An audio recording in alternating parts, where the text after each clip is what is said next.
Semua orang dulu menertawakan wanita gemuk yang dicampakkan itu Sunancing. Tapi tidak ada yang menyangka bahwa 5 tahun kemudian, kepulangannya akan menggemparkan dunia. 5 tahun kemudian, pesawat itu perlahan mendarat di bandara. Sunancing turun, sambil menggandeng tangan putrinya. Su Xiaogu mendongakkan wajah mungilnya, sambil mengayunkan tangan ibunya.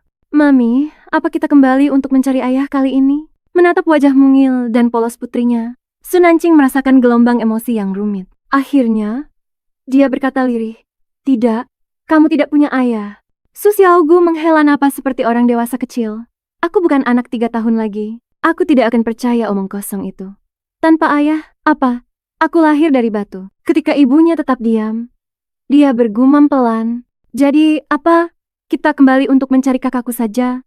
Tepat pada saat itu, sesuatu di pintu keluar menarik perhatiannya. Seorang kepala pelayan berjas rapi, berdiri dengan sebuah papan di tangannya. 3 karakter tebal, Sunancing, bersinar di bawah lampu. Di depan kepala pelayan itu berdiri Gua Anshun, wajahnya menunjukkan ketidaksabaran dan rasa jijik. Kapan wanita gemuk itu akan muncul? Dia mencibir dalam hati. Bayangan Sunancing muncul di benaknya. Katanya, kehamilan membuat berat badan bertambah 10 pon. Dulu saja, dia sudah bengkak seperti babi. Setelah 5 tahun, entah betapa menjijikannya penampilannya sekarang. Membayangkannya saja sudah membuatnya mual. Kepala pelayan di belakangnya mencoba menenangkannya. "Tuan muda, tuan besar secara khusus memerintahkan, bahkan jika pertunangan dibatalkan, jangan membuatnya jadi buruk." Gua Anshun tertawa dingin, baru saja akan berbicara lagi. Dari sudut matanya, dia melihat sosok ramping mendekat. Dia menoleh dengan malas dan langsung membeku di tempat. Wanita di hadapannya berdiri tegak dan langsing. Sinar matahari masuk melalui dinding kaca bandara, menyoroti fitur wajahnya yang tajam dan indah. Wajahnya luar biasa cantik.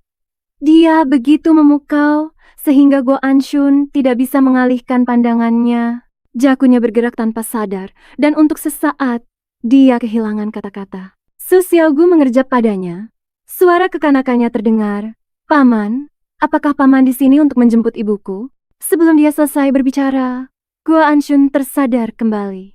Dia merebut papan itu dari kepala pelayan dan melemparkannya ke samping, memotong ucapannya. "Tentu saja tidak, gadis kecil. Aku tidak ada hubungannya dengan nama di papan itu." Dari awal hingga akhir, Sunancing tidak pernah meliriknya sama sekali. Tatapan dingin terpancar di matanya. Sepertinya, beberapa orang tidak berubah sama sekali selama 5 tahun.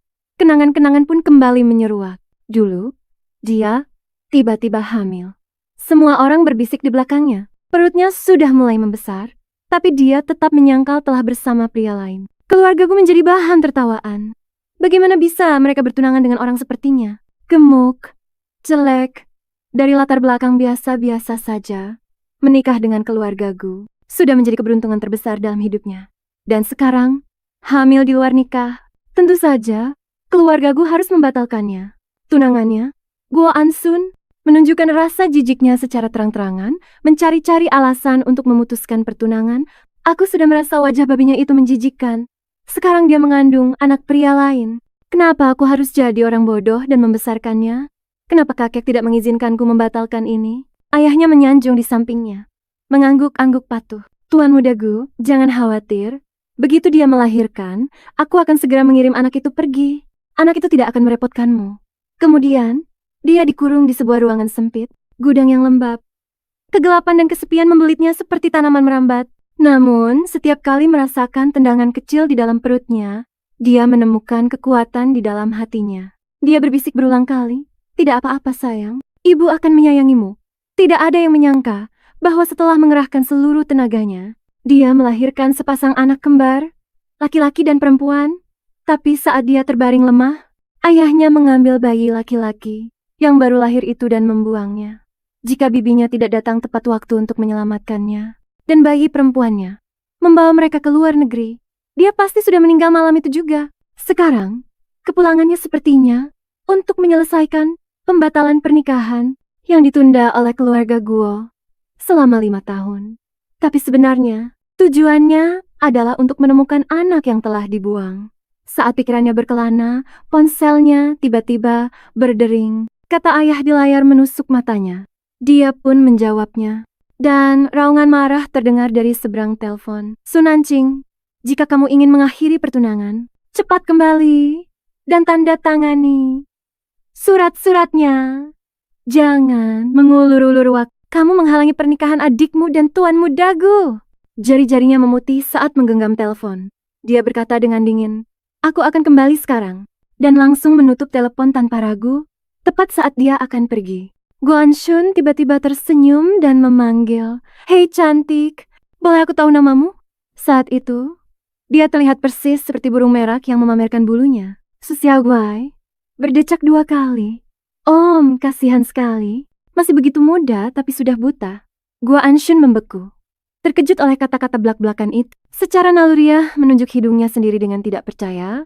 Sebelum dia bisa sadar, Su Nanqing sudah menggandeng tangan Xiaogu dan berjalan ke depan. Ayo kita kembali ke hotel untuk istirahat. Guanshun menolak untuk menyerah.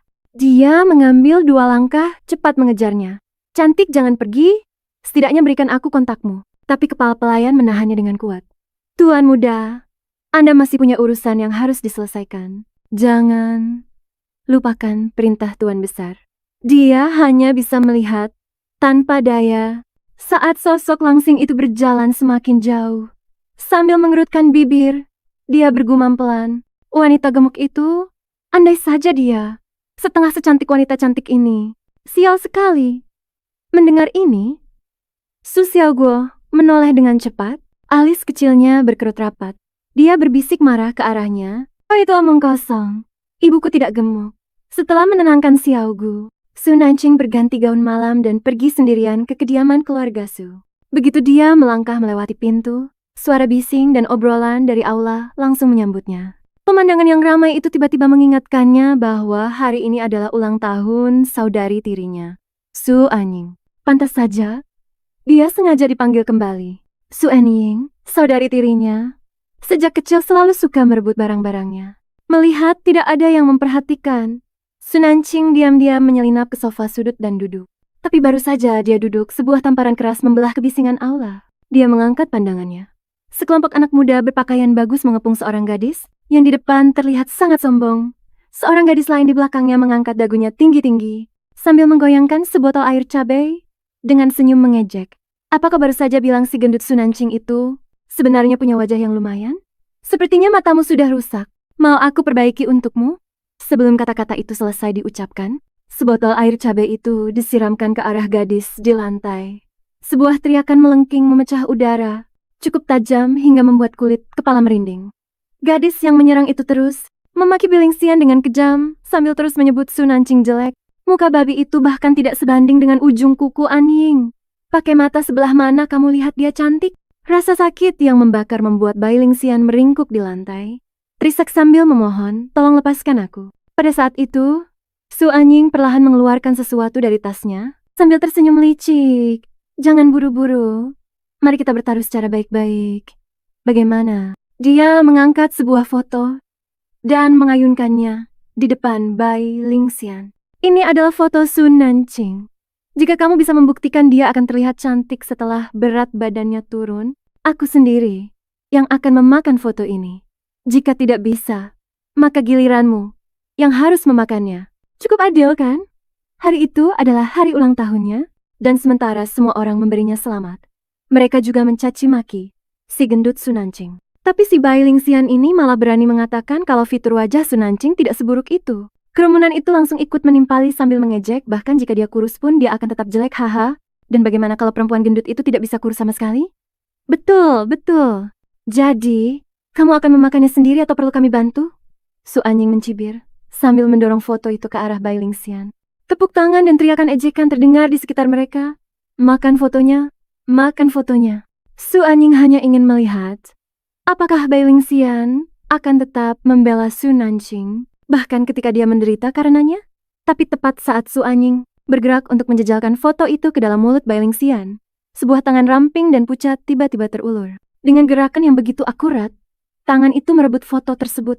Su Nanqing dengan santai meremas foto itu menjadi bola.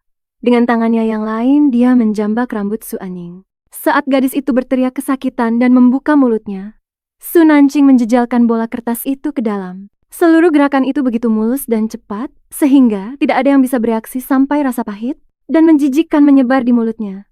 Su Anying akhirnya menyadari apa yang telah terjadi. Dia mencoba memuntahkannya, tetapi sebuah suara yang dingin dan datar memecah keributan. Su Anying, taruhan tetaplah taruhan. Saat Su Nancing muncul di hadapan semua orang, seluruh ruangan terhenyak dalam keheningan. Kerumunan yang mengejek itu membeku. Mata mereka terbelalak. Seseorang berbisik dengan takjub. Tidak dapat menahan diri. Aku belum pernah melihat orang secantik ini. Putri siapa dia? Auranya tak tertandingi. Untuk sesaat, aula menjadi sunyi senyap. Kemudian seseorang akhirnya memberanikan diri bicara, memperingatkan dengan gugup. Nona cantik, siapa kamu? Anying adalah tunangan tuan mudaku. Apa kamu tidak takut menyinggungnya? Su Nancing bahkan tidak melirik mereka.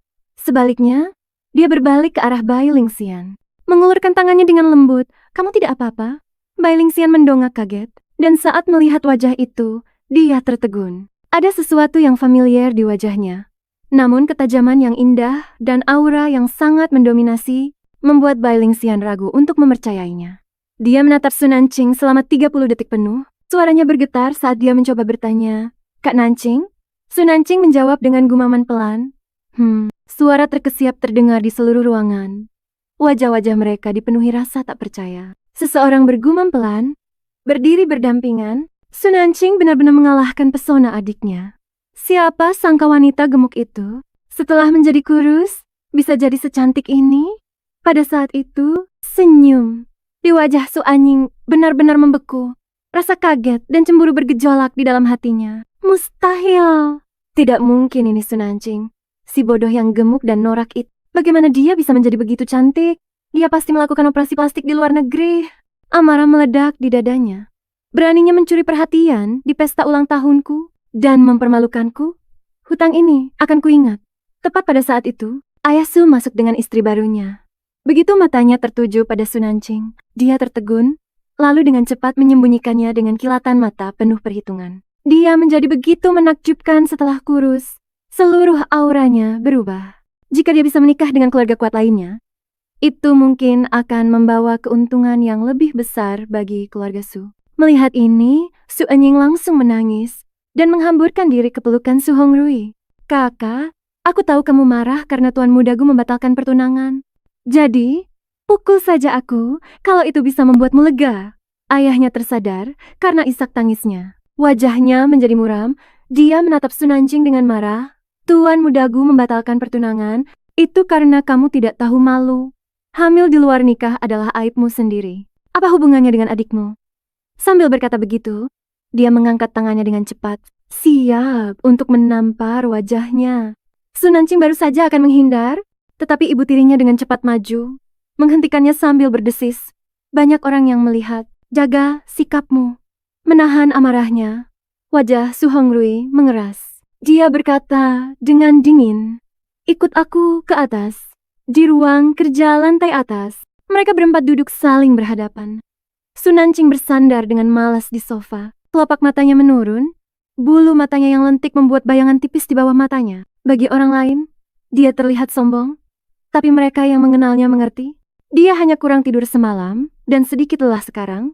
Su Hongrui mengabaikan posturnya dan langsung ke inti permasalahan. "Keluarga Guo telah setuju untuk membatalkan pertunangan dan adikmu akan segera menikah dengan mereka. Hari ini adalah hari ulang tahunnya. Kamu harus menyerahkan perusahaan ibumu sebagai maharnya. Anggap saja itu sebagai hadiah ulang tahun." Sue Anying menyela dengan penuh semangat, nadanya penuh dengan keunggulan yang sombong. "Benar sekali kakak, kamu hamil di luar nikah, mempermalukan keluarga Su, dan membuat keluarga Gu menjadi bahan cemoohan selama bertahun-tahun.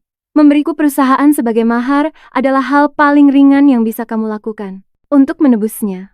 Su Hongrui melemparkan sebuah map ke atas meja kopi. Suaranya terdengar dingin. "Tanda tangani kontrak pemindahan hak."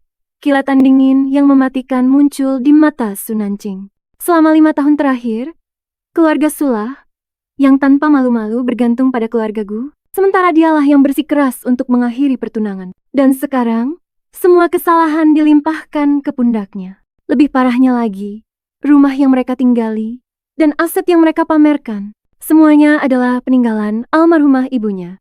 Namun, mereka telah merampasnya selama bertahun-tahun. Tanpa penyesalan dan sekarang ingin merampas warisan terakhir ibunya. Keserakahan seperti itu sungguh memuakkan. Dengan pemikiran itu, Sunancing mengucapkan dua kata dengan tenang namun tegas. Tidak akan. Suara melengking Su Anying langsung terdengar. Apa maksudmu? Jangan bilang kamu tidak bisa melepaskan kakak Anshun dan tidak mau membatalkan pertunangan? Sunancing melirik keluar jendela. Sekarang, Xiao Guo mungkin sudah bangun. Dia masih harus ada untuk putrinya. Dia tidak tertarik membuang-buang waktu dengan ini. Ayah dan anak. Pertunangannya bisa dibatalkan tapi soal mahar tidak mungkin. Dengan itu, dia berbalik untuk pergi. Sunancing, berhenti di situ. Ayahnya berteriak, tapi dia mengabaikannya sepenuhnya dan berjalan lurus menuju pintu. Su Anying yang sangat marah mengejarnya sambil berteriak. Sunancing, jangan berpikir hanya karena berat badanmu turun dan penampilanmu lebih baik, kakak Ancuan akan menerimamu kembali. Bahkan jika dia buta, dia tidak akan pernah menikahi wanita rusak sepertimu yang menyeret-nyeret anak haram. Mengerti di mana anak haram kecilmu itu? Kenapa tidak engkau bawa untuk kami lihat? Dihadapkan dengan provokasi saudarinya. Tangan Sunancing langsung terayun ke belakang dan sebuah tamparan keras mendarat di wajahnya. Suaranya rendah namun terdengar dingin. Xiao Guai, tidak seperti yang kau katakan. Mata hitamnya berubah menjadi dingin dan kejam, seperti iblis yang merangkak naik dari neraka. Jika aku mendengarmu mengucapkan kata-kata kotor seperti itu lagi, jangan salahkan aku atas apa yang akan terjadi. Setelah meninggalkan peringatan itu, dia berbalik dan pergi tanpa menoleh ke belakang. Su Anying memegangi pipinya yang terasa panas, benar-benar terkejut. Tidak ada yang menyangka bahwa Sunancing yang dulunya penurut dan selalu direndahkan akan berani memukul seseorang di dalam kediaman keluarga Su. Terbebas dari kekacauan, keluarga Sunancing kembali ke hotel. Tubuhnya terasa sangat lelah. Dia mengangkat tangannya untuk menahan kuap. Ketika tiba-tiba sebuah suara samar terdengar di telinganya. Saat mendongak, dia melihat di bawah cahaya redup lift, sesosok tubuh kecil dengan piyama kartun sedang mengucek matanya yang mengantuk, rambutnya yang lembut mencuat berantakan. Hatinya langsung melunak. Dia bergegas maju, berjongkok, dan menarik anak itu ke dalam pelukannya. Anakku sayang, kenapa kamu keluar untuk menyambut mama? Ingin kue mus lagi ya? Dia mengecup keningnya, menghirup aroma sabun mandi, beraroma susu yang familiar. Tetapi anak laki-laki kecil itu menegang di pelukannya. Telinganya memerah. Saat itu juga, teleponnya berdering keras. Sambil mengelus rambut lembutnya, dia berkata dengan lembut, di luar dingin, masuklah kembali dan tunggu mama. Mama akan membawamu membeli kue mus. Setelah telepon ini selesai, saat dia berbalik, dia menangkap tatapan mata anak itu. Rasa kantuknya lenyap digantikan oleh kilatan yang tiba-tiba. Sebuah binar yang tidak bisa dia jelaskan. Sebelum dia sempat memikirkannya lebih jauh, sebuah suara mengejek terdengar dari seberang telepon. Tante, kali ini habislah kau. Sunancing mengangkat sebelah alisnya dan bertanya dengan tenang. Ada apa? Sahabatnya terkekeh. Kepala keluarga paling berkuasa di Tiongkok, Huang Juniao, sedang menyelidiki latar belakangmu di seluruh dunia. Kali ini, dia tidak akan berhenti sampai menemukanmu. Sunancing hanya menjawab oh dengan santai. Lalu melirik ke belakang dan melihat si kecil masih berdiri di sana. Dia melambai pelan pada Hu Shaoshir. Di bawah tatapannya, anak laki-laki itu akhirnya berbalik menuju kamar. Tetapi saat pintu hendak tertutup, dia ragu-ragu dan berhenti. Kepala kecil itu mengintip keluar lagi, matanya menatap lekat ke arah lift. Pelukan lembut dan ciuman di kening itu masih membekas di benaknya, membuat pewaris muda dari seluruh keluarga itu diam-diam menikmati kehangatan itu. Di telepon, temannya terus mengoceh. Saat kamu di luar negeri, kamu bisa menghindarinya. Itu bukan wilayahnya. Tapi sekarang kamu sudah pulang, tidak ada jalan untuk kabur. Sementara itu, di dalam sebuah ruang kerja, Hua Juniao mengetukkan jarinya dengan ringan di keyboard, mendengarkan laporan bawahannya dengan tenang. Tuan Hua, kami sudah memastikan Anti memang telah kembali. Informan kami juga mengklaim telah membeli fotonya dengan harga tinggi. Kami akan mengirimkannya kepada Anda segera setelah fotonya tiba. Sebelum pria itu selesai bicara, sesosok tubuh kecil berlari masuk, menarik-narik celana jasnya. Aku mau kue mus. Hu Junyo melepas kacamatanya dengan satu tangan. Dia menatap tajam ke arah Huo Xiaoxiao. Suaranya rendah dan dingin. Huo Xiaoxiao, ada apa denganmu? Saat tatapan mereka bertemu, rasanya seperti percikan api yang beradu. Ketegangan tak kasat mata memenuhi udara. Akhirnya, Huo Junyo mengalah sambil menghela napas. Baiklah, pergi ganti bajumu. Dia mengambil jas yang tersampir di sofa dan hendak melangkah keluar. Tapi dari sudut matanya, dia melihat pintu ruang tamu sedikit terbuka. Alisnya langsung berkerut, berpaling ke arah layar yang terpasang di dinding. Suaranya berubah menjadi perintah. Aku mau semua rekaman kamera dari lantai ini ada di mejaku dalam waktu 30 menit.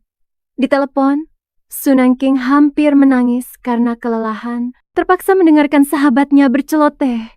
Aku dengar Huo Junyo itu murah hati dan sangat tampan. Siapa tahu, mungkin kalian berdua bisa berakhir dalam kisah cinta legendaris. Su Nanking menanggapinya dengan malas. Pria tampan seperti itu bukan seleraku. Dia masih ingat janjinya pada Xiao Gua untuk mengajaknya makan kue mus, tapi sebelum dia bisa bicara lebih banyak, sebuah aura yang menekan tiba-tiba muncul. Sebuah tangan yang kuat dan berurat menahan kusen pintu di sampingnya, membuat seluruh tubuhnya berada dalam bayangan. Su Nanking menoleh dengan cepat dan mendapati dirinya menatap sepasang mata yang dalam tak terduga. Pria itu berdiri tegap dalam setelan jas hitam yang pas di badan, berbahu lebar dan berpinggang ramping. Sambil menggendong sebuah bungkusan kecil di lengannya, Nona Sue, suaranya sedingin es. Lebih tajam dari musim dingin Siberia. Jauhi anakku. Su Nanking berkedip kebingungan. Sementara wajah Hu Xiaoxie memerah saat dia mencoba mencuri pandang padanya. Tetapi ayahnya dengan tegas menekan kepalanya ke bawah. Kekuatannya tidak dapat disangkal. Menatapnya dengan tatapan dingin dan menghina. Dia menambahkan, "Kamu bukan tipeku." Setelah itu, dia berbalik dan pergi, membawa Hu Xiaoxie yang meronta-ronta di dalam gendongannya. Su Nanking menggertakkan giginya melihat sosoknya yang menjauh. Dengan suara pelan dia bergumam, "Dasar orang gila." Pesta ulang tahun di villa keluarga Sue sudah lama berakhir. Saat Guo Anshun melangkah masuk ke ruang tamu, dia melihat Sue Anying berlari ke arahnya. Sambil menutupi wajahnya dengan tangan, menangis. "Kak Anshun, kenapa kamu baru datang sekarang?" Dia melemparkan dirinya ke dalam pelukannya. Suaranya bergetar karena isak tangis. Guo Anshun sedikit menegang, hidungnya mencium jejak parfum asing dari rambutnya. Tanpa menunjukkan apa yang dipikirkannya, dia dengan lembut mendorong gadis yang gemetar itu menjauh. Tatapannya tertuju pada kemerahan yang membengkak di pipinya. Suaranya menjadi rendah, dingin dan berat. "Apa yang terjadi? Siapa yang melakukan ini padamu?" Sue Anying menekan pipinya. Matanya berkaca-kaca, bergumam dengan menyedihkan, "Kakak tidak sengaja." Kata-kata itu menyulut amarah Guo Anshun. "Wanita gemuk itu berani memukulmu? Apa dia tidak mau membatalkan pertunangan? Di mana dia? Aku sendiri yang akan memberinya pelajaran." Rasa panik tiba-tiba menyergap dada Su Anying. Pikirannya memunculkan bayangan wajah Su Nanking yang tajam dan menawan. Sebuah kegelisahan yang tidak bisa dia jelaskan. Kak Anshun tidak boleh melihatnya dalam keadaan seperti ini. Dia meraih lengannya dengan cepat berkata, "Tidak perlu kamu turun tangan. Kakak hanya mengincar perusahaan. Jangan khawatir, aku akan membuatnya setuju." Pikiran Guo Anshun sudah melayang ke tempat lain, dan dia tidak mendesak lebih jauh. Jawabannya dingin dan acuh tak acuh. "Tanpa perusahaan itu, kakekku tidak akan pernah menyetujui pertunangan kita." Saat itu juga, telepon Guo Anshun berdering. Itu dari detektif pribadinya. "Tuan Muda Guo, kami belum berhasil menemukan identitas wanita cantik itu. Tapi kami berhasil melacak hotel tempat dia menginap sementara." Mata Guo Anshun langsung berbinar. "Kirimkan padaku sekarang." Sue Anying langsung tegang, bergegas untuk menunjukkan kesetiaannya. "Kak Anshun, tolong percaya padaku. Aku akan pastikan perusahaan ini menjadi bagian dari mahar untuk keluargaku." Guo Anshun terbatuk ringan, menyembunyikan semangat di matanya. "Baiklah, aku akan menunggu kabar baik darimu." Tapi saat dia meninggalkan kediaman Su, pikirannya hanya dipenuhi oleh wanita yang sekilas dilihatnya di bandara. Aura yang unik itu, kecantikan yang menakjubkan itu, tidak seperti apapun yang pernah dia lihat. Andai saja aku bisa menikahinya. Keesokan paginya, Su Nanking terbangun kaget oleh dering nyaring ponselnya. Tanpa membuka mata, dia menjawabnya. Di seberang telepon terdengar suara Su Anying, "Apa kau sudah memutuskan soal perusahaan itu?" Su Nanking membalikkan badan, mencari posisi yang nyaman, masih tanpa membuka matanya. Nada suara Su Anying berubah menjadi merendahkan dan sok murah hati. Baiklah, kita kompromi saja. Aku akan memberimu 500.000. Kau serahkan perusahaan itu padaku. Itu sudah cukup memuaskanmu kan? Bibimu sudah bekerja di luar negeri bertahun-tahun. Paling-paling dia hanya menabung 100.000. 500.000. Kau mungkin belum pernah melihat uang sebanyak itu. Sementara itu, Mengya Pharmaceuticals menghasilkan sekitar 5 juta keuntungan bersih setiap tahun, yang semuanya langsung masuk ke kantong. Walimu yang disebut-sebut itu, Su Hongrui, meskipun itu bukan kekayaan yang luar biasa, itu tetaplah warisan ibunya. Bagaimana mungkin bisa diserahkan kepada orang luar? Su Nanjing bahkan tidak mau repot-repot menjawab, membiarkan ocehan sok benar wanita itu terus terdengar. Melihatnya diam, Su Anying dengan cepat mengubah taktik. Mungkin kau tidak tahu, tapi perusahaanmu itu bahkan tidak menghasilkan uang. Perusahaan itu diambang kebangkrutan. Jika kau menyerahkannya padaku, mungkin masih ada kesempatan untuk membalikkannya. Telinga Su Nanjing terasa berdengung. Rasa kesalnya meningkat tajam, namun Su Anying terus mendesaknya. Itu perusahaan farmasi. Kau itu bukan siapa-siapa yang tidak berpendidikan. Apa yang mungkin kau mengerti? Aku, di sisi lain, adalah mahasiswa terbaik di Universitas Kedokteran. Selalu peringkat pertama di kelasku. Aku bahkan sedang bersiap untuk mendaftar program Pascasarjana Profesor Anti. Dia berhenti sejenak, suaranya penuh dengan superioritas. Anti adalah ahli bedah terbaik di dunia, mampu melakukan operasi tersulit sekalipun. Seorang legenda sejati di bidangnya. Dia sangat misterius, sehingga Universitas Worcester pun harus bersusah payah untuk merekrutnya. Sebagai seorang profesor, tapi memberitahu orang bodoh sepertimu itu tidak ada gunanya. Kau tidak akan mengerti juga. Su Anying mencibir. Terima saja saranku, menyerahlah selagi bisa. Jangan berpura-pura mampu. Kalau begini terus, perusahaanmu akan bangkrut lebih cepat. Celotehannya yang tak ada habisnya membuat alis Su Nanjing mengerut sampai akhirnya dia membentak dengan dingin. Berisik sekali. Su Anying meledak. Apa kau baru saja bilang aku berisik? Jangan pura-pura bodoh. Apa kau menolak untuk membatalkan pertunangan? Biar ku beritahu, Kak Anshun hanya mencintaiku. Yang dia hargai adalah bakat medisku.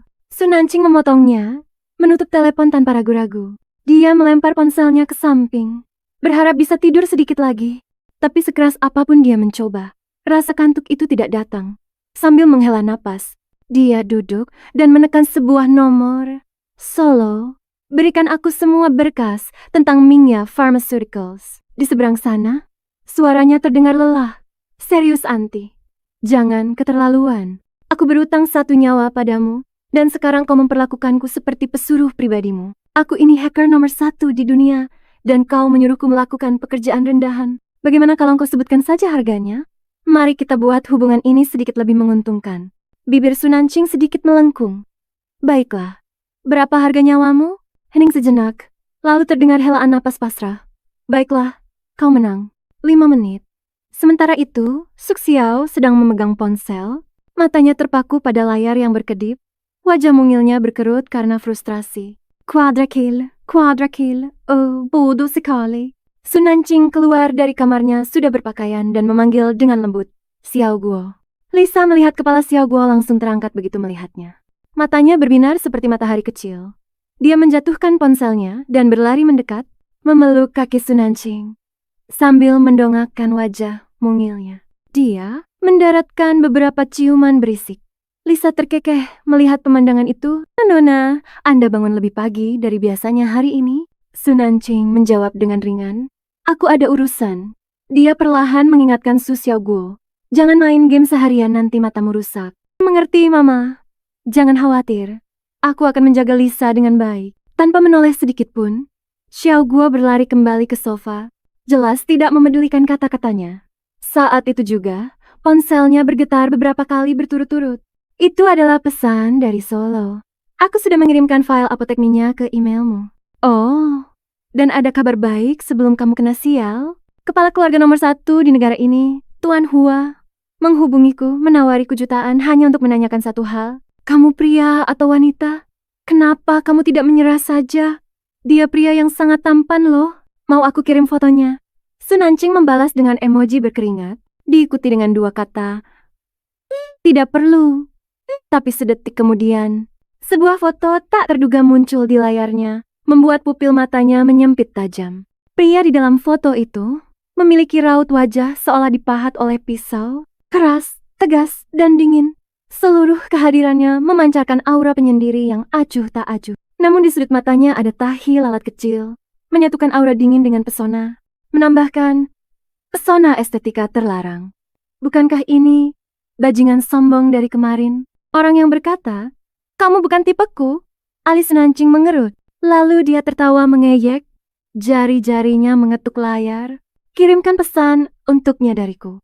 Di kamar presidensial sebelah, Huang Junyao bersantai di sofa, tinggi dan berwibawa. Asistennya, Zhou Lang, mencondongkan tubuh dan melaporkan dengan lembut, "Tuan Hua, Solo baru saja menyampaikan pesan dari Dokter Antai." Tatapan Huang Junyao terangkat, dingin dan tajam. Suaranya menjadi sedingin es. "Apa?"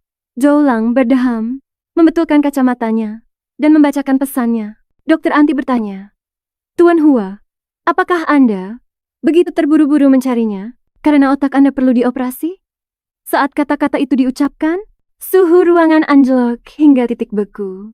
Zhou Lang meringkuk ketakutan. Setelah hening lama, Huang Junyao menggertakkan dua kata dari sela-sela giginya. "Foto." Sekarang, dia ingin melihat persis seperti apa rupa wanita kurang ajar ini. Sementara itu, Sun Anqing hendak keluar ketika dia berbalik untuk memperingatkan Xiao Gua. "Ada pria menyebalkan yang tinggal di sebelah. Jangan keluar berkeliaran." Tanpa alasan, mata Xiao Gua melebar karena penasaran. "Ibu, apakah dia monster?" Memikirkan wajah sombong Huang Junyao, Sun Anqing yang biasanya pendiam perlahan mengangguk. Monster ini terlihat cukup cantik untuk menjadi seorang wanita. Dia punya tahi lalat di dekat matanya. Tapi sepertinya otaknya tidak berfungsi dengan baik. Xiao Gua melambaikan tangannya dengan acuh tak acuh. "Kalau begitu, aku pasti tidak akan keluar. Aku tidak bermain dengan orang bodoh." Sun Anqing terkekeh mendengarnya. Dia menutup pintu di belakangnya. Dia berpikir, Huang Junyao terus-menerus menyelidiki identitas Antai. Sekarang karena dia tinggal begitu dekat, lebih baik hindari menarik perhatian. Tepat saat pikiran itu terlintas di benaknya, sebuah pintu terbuka di belakangnya. Dia berbalik, langsung membeku di tempat. Huang Junyao berdiri di sana di lorong, diapit oleh asisten dan pengawalnya. Jelas akan segera pergi. Sudah berapa lama dia berdiri di sana? Apa dia mendengar semuanya? Sun Anqing berdeham, dengan canggung mengabaikannya dengan alasan yang dibuat-buat. "Tuan Hua, saya hanya bercanda dengan anak saya. Tidak ada maksud tersembunyi sama sekali." Mulut Joleng berkedut. Bisakah dia terdengar lebih asal-asalan lagi? Monster macam apa yang punya tahi lalat di dekat matanya? Kecuali jika nama belakang monster itu adalah Hua. Tepat pada saat itu, pintu lift terbuka.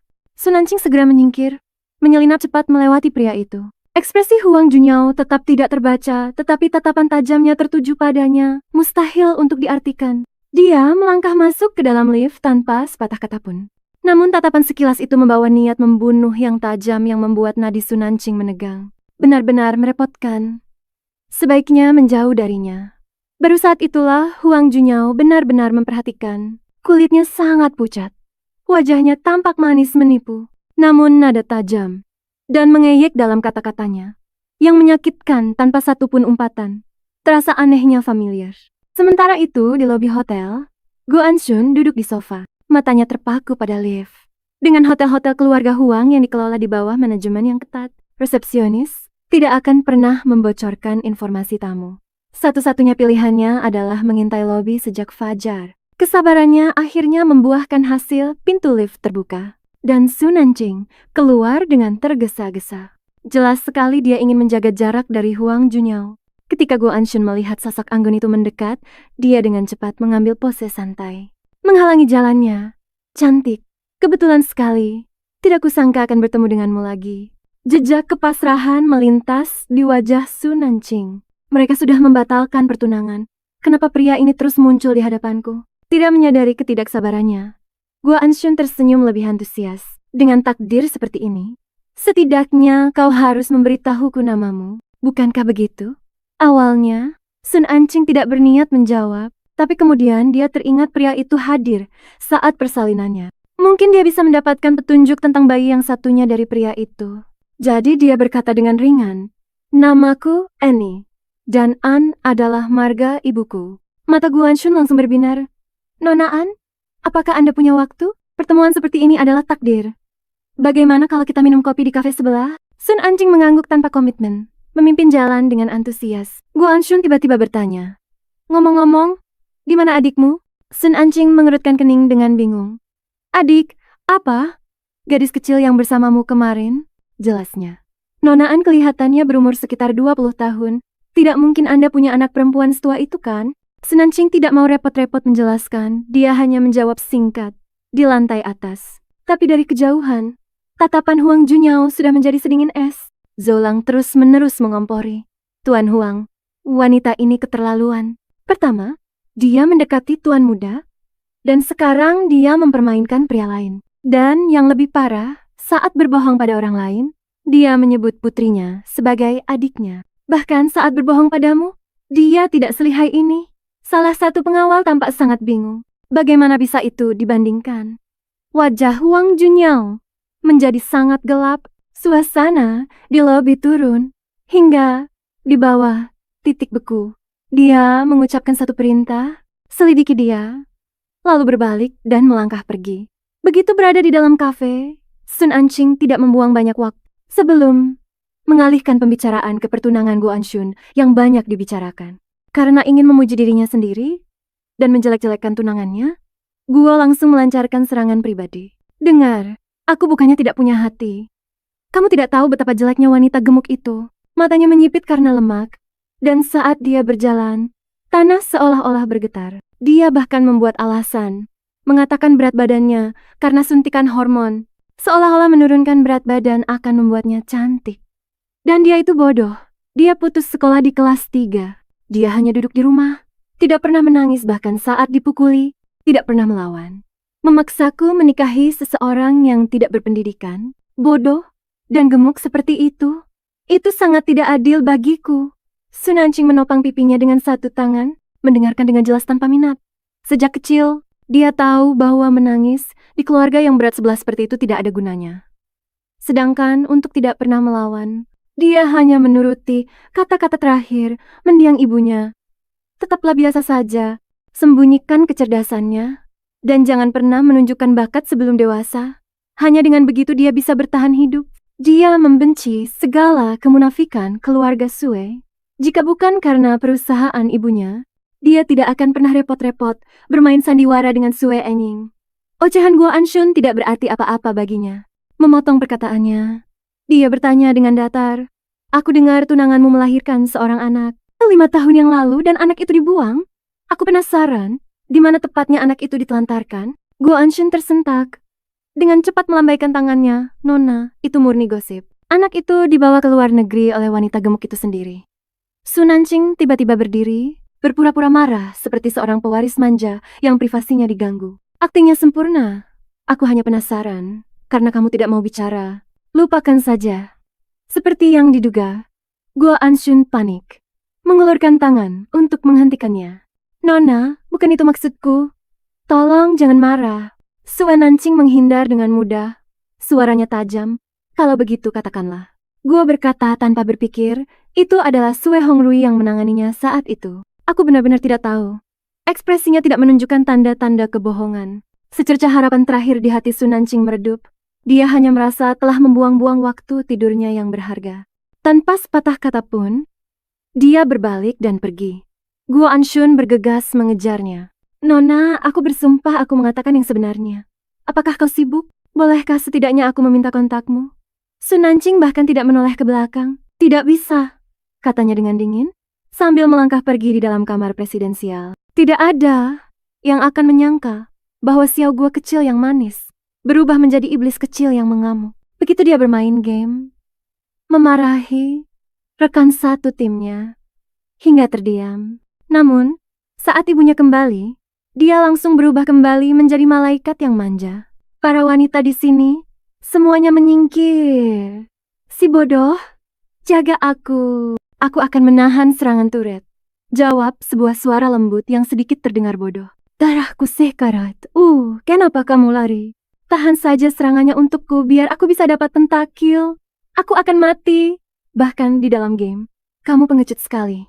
Apa yang perlu ditakutkan? Sebelum Su Nanqing bahkan melangkah ke ruang tamu, suara ceria putrinya terdengar. Dia terkekeh. Wah, wah. Sepertinya si nona kecil sedang bermain game lagi. Gadis kecil itu mendongak, matanya berbinar. Mama, akhirnya mama pulang. Aku bosan sekali. Aku sangat merindukan mama. Su Nanqing menghela napas pelan. Xiao Guo bermain game seharian hanya karena dirinya sendiri. Terlalu sibuk atau tertidur untuk menemaninya. Bersiaplah. Malam ini aku akan mengajakmu makan malam di luar. Lisa melangkah maju. Nona, apa yang ingin Anda kenakan malam ini? Xiao Guo berpikir sejenak dengan serius. Jaket setelan kecil itu. Su Nanqing mengerutkan kening. Memakai pakaian anak laki-laki lagi. Di kamar sebelah, Hua Xiaoxir menatap ponselnya dengan saksama. Mendengar suara-suara menembus dinding. Hatinya memastikan apa yang sudah ia duga. Itu dia. Dia sudah kembali. Begitu orang tuanya pergi, dia segera menekan nomor internal kamar. Hello, aku tinggal di sebelah. Bolehkah aku berkunjung?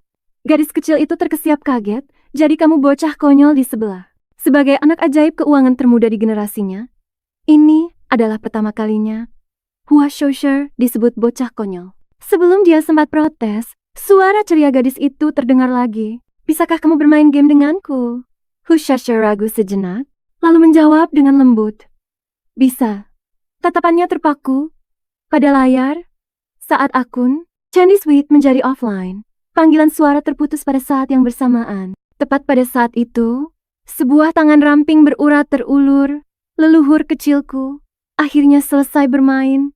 Wichin. Yu menghela napas lega sambil merebut ponsel itu. Kakakku yang tiran itu akan segera kembali. Cepat bersihkan dirimu. Hu Xiaoxir tidak menjawab, hanya berbalik ke arah walk-in closet dengan bingung. Wichin memanggilnya. Hei, jangan bersikap dingin begitu padaku. Kalau kamu masih mau bermain, lain kali pamanmu ini akan ikut. Aku ini masuk 10 besar di server nasional. Dan si nomor 1, Candy Sweet itu, sohib kentalku. Lain kali, akan kusuruh dia untuk menggendongmu. Aku jamin kita akan menghancurkan lawan. Sampai mereka menangis mencari ibunya. Hu Xiaoxir mengabaikannya, malah berbicara dengan tenang. Paman, aku mau ke prasmanan. Ambilkan jaket setelan abu-abuku. Wichin Yu dengan patuh mengambil jaket itu dari lemari dan menyerahkannya.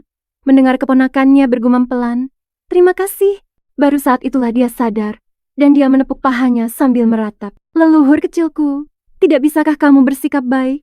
Kalau kakakku tahu, dia akan mengulitiku hidup-hidup dan menjadikanku sandaran kaki. Hanya karena Huang Junyao tidak ada di rumah hari ini, makanya dia berani memanjakan anak itu dengan bermain game sepanjang sore. Tapi menyelinap keluar untuk makan prasmanan, itu sama saja seperti menari di ladang ranjau Huang Junyao. Selama kita tidak ketahuan, tidak apa-apa. Suara Hua Xie terdengar ringan, hampir seperti berbisik, tetapi membawa keyakinan yang tak tergoyahkan. Hua Chenyu membeku di tempat mendengar kata-kata itu.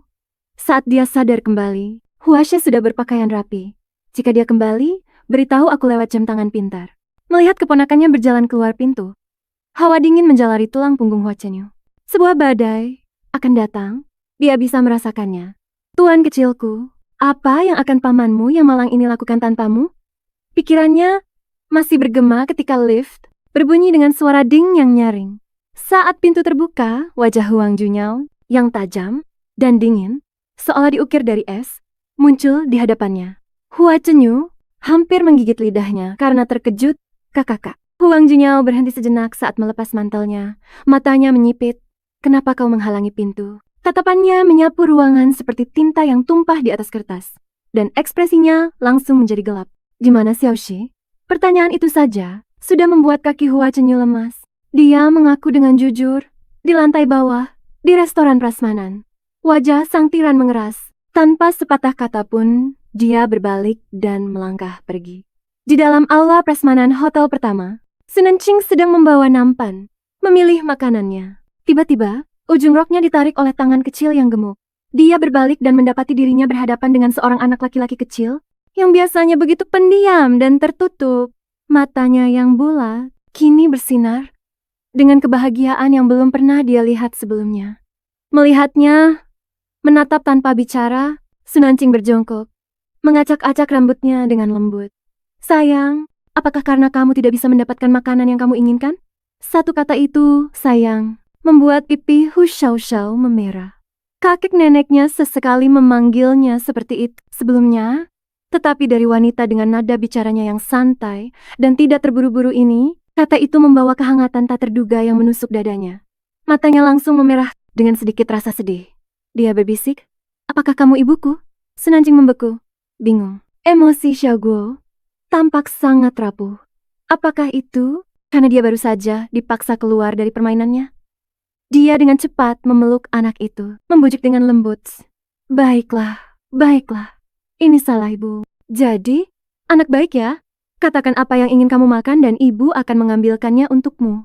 Mata Huo Xichen melebar, banyak sekali pertanyaan berputar di dalam hatinya. Ibu, kenapa ibu meninggalkanku? Kemana saja ibu selama bertahun-tahun ini? Tapi pada akhirnya, dia tidak mengatakan apa-apa. Suan King tidak menyadari kerumitan di matanya. Dia menyentuhkan dahinya dengan lembut ke dahi anaknya dan berkata pelan, "Ibu punya banyak makanan enak, ayo kita kembali ke tempat duduk kita." Ya, dengan itu dia menggendongnya menuju sudut yang sepi. Huo Xiken membenamkan wajahnya di leher ibunya, lengannya melingkar erat, seolah sedang memegang harta karun yang telah lama hilang. Sementara itu, di counter makanan penutup, Su Xiaoguo menatap sepotong kue mus, lalu sepotong kue Black Forest. Setelah ragu-ragu cukup lama, dia menumpuk semuanya ke piringnya. Bersenandung riang, dia berlari kecil untuk mencari ibunya. Tapi begitu dia berbalik, seorang pria jangkung dan gagah dengan aura seperti badai menghalangi jalannya. Detik berikutnya, piring itu direbut dari tangannya. "Makanan tidak sehat, kamu tidak boleh makan ini," kata pria itu dengan dingin. Xiao Guo membeku, terlalu kaget untuk bereaksi. Lalu dia diangkat oleh lengan panjang Huo Junyao, dibawa pergi di luar kehendaknya. Dia menendang dan meronta-ronta dengan liar. "Siapa kamu? Kenapa kamu memerintahku? Turunkan aku. Ada yang menculik anak." Wajah Huo Junyao menjadi gelap. Amarahnya nyaris tidak tertahan di tempat umum. Sambil menggertakkan gigi, dia berkata, "Kenapa? Karena aku ayahmu." Rantaan Su Xiaoguo langsung berhenti. Setelah hening sejenak, tangan mungilnya terulur ke atas dengan gemetar untuk menyentuh wajahnya. Secercah keterkejutan melintas di mata Huo Junyao. Cengkeramannya tanpa sadar melonggar, lalu dia menundukkan pandangannya. Dia melihat wajah kecil yang berlinang air mata. "Ayah? Kamu ayah?" Matanya dipenuhi dengan kegembiraan dan kerinduan. Akhirnya, dia punya seorang ayah. Dia bukanlah anak yang tidak jelas asal-usulnya. Menahan isak tangis, dia mengusapkan tangan kecilnya ke pipinya berulang kali, seolah untuk memastikan ini bukan mimpi.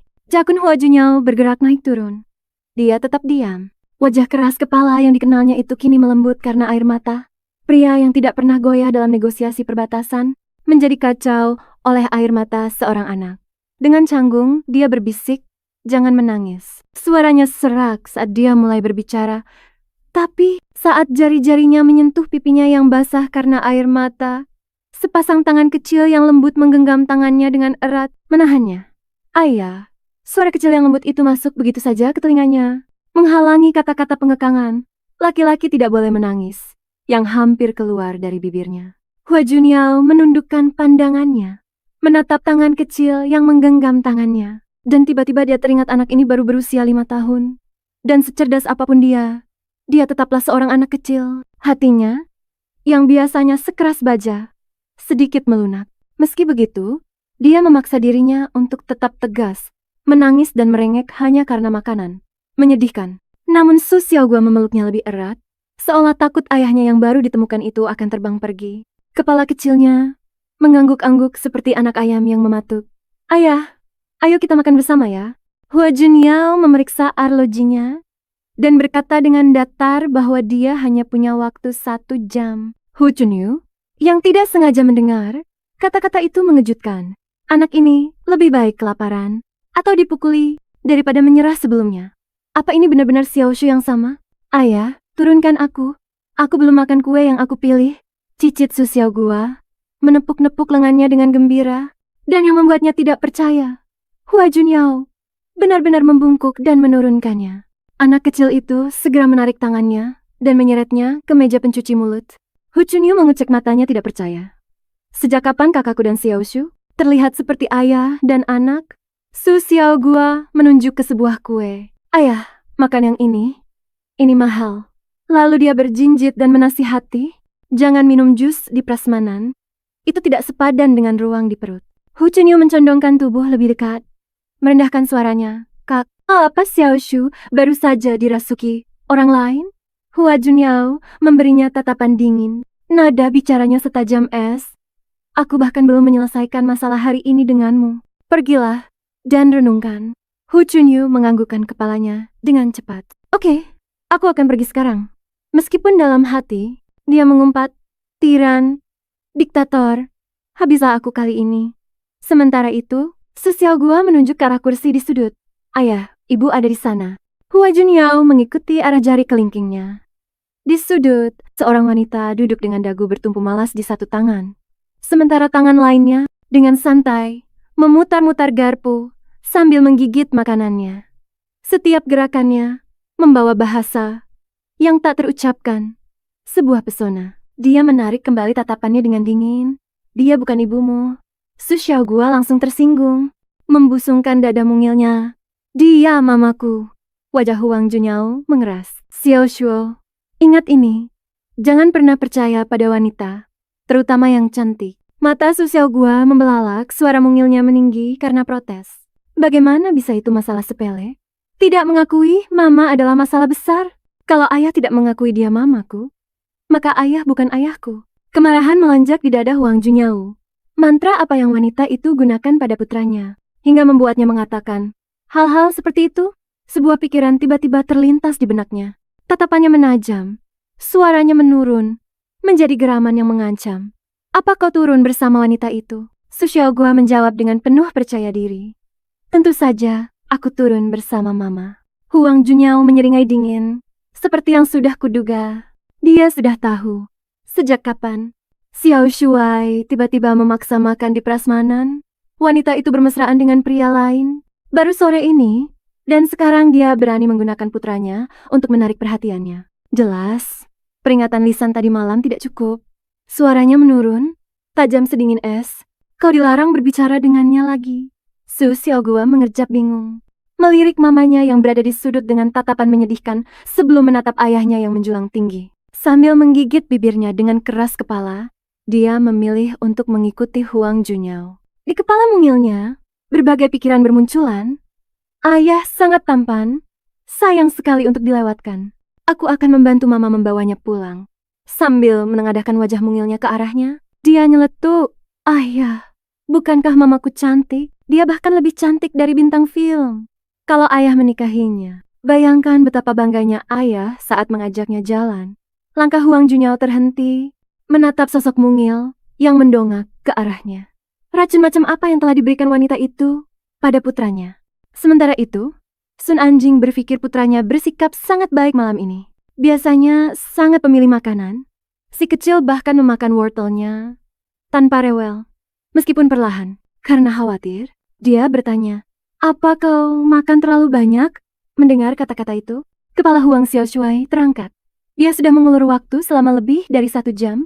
Tahu dia akan dihukum saat kembali, tapi tetap saja, dia tidak tega meninggalkan mama. Dia turun dari kursi, suaranya pelan. Aku hanya akan mengambil 1 potong kue lagi. Hanya 1. Su Nanchin mengingatkan dengan santai, lalu bersandar sambil menguap lebar. Rasa kantuk menyelimutinya seperti ombak. Dia sama sekali tidak menyadari putrinya, yang di hadapannya sudah tertukar dengan Hua Xiaxia. Saat itu juga, Su Xiaogua menyelinap kembali, sambil berpura-pura mengambil makanan lagi, melihat keadaan mominya yang mengantuk. Rasa bersalah menusuk hatinya. Momi sudah kurang tidur, hanya untuk menemaninya makan malam, dan dia malah pergi bergelayut manja pada dedinya. Ini benar-benar tidak adil. Dia berjalan mendekat sambil menghela napas kecil. Momi, apa Momi mengantuk? Ayo kita pulang, ya? Su Nancing, yang mengira putrinya akhirnya kenyang, bergumam mengantuk sebagai jawaban. Sambil bergandengan tangan, mereka meninggalkan restoran. Sementara itu, ketika Hua Xiaxia kembali, dengan sepotong kue yang dipilihnya, dengan hati-hati, sosok lembut di meja itu telah tiada. Cahaya di matanya meredup, bahu kecilnya terkulai. Saat kekecewaan menyelimutinya, waktunya habis. Sebuah suara berat terdengar dari belakangnya. Hua Shasha terlonjak kaget. Pikirannya menjerit. Aku tamat. Ayah akan memarahiku. Tapi detik berikutnya, Hu Junyao malah mengangkatnya ke dalam pelukannya. Suaranya tenang dan rendah. Apa kamu sudah makan sampai kenyang? Hua Shasha menatap dengan bingung.